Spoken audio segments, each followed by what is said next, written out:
Welcome to Not Milk Never Milk. Subscribe if you're lactose intolerant. You begin by adding Flutter Localizations and Intel to PubSpec. YAML, then run flutterpub get so packages are available. Next, create lib/l10n/intel arb and a second arb for another language using consistent message keys. Once done, wire localization into material app with localizations delegates and supported locales so Flutter knows which locales to load. Make sure to include widgets localizations and Cupertino localizations when needed.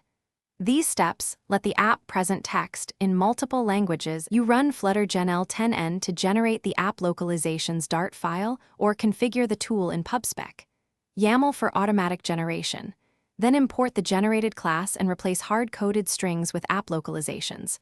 Of context, your message key, this binds UI to translations.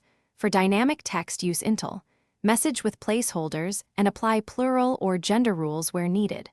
Once implemented, test switching locales at runtime to confirm keys, resolve correctly and formatted numbers, dates, and plurals match the chosen locale. You finish by building the app and verifying translations appear in release mode, plus checking fallback behavior when a locale lacks a key.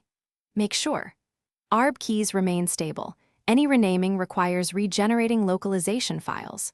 Once done, refine formatting for dates, numbers, and text direction.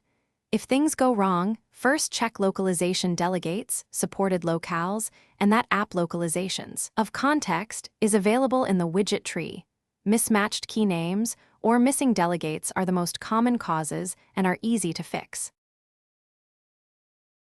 Thanks for watching. If this was helpful, leave a like and consider subscribing. See you next time.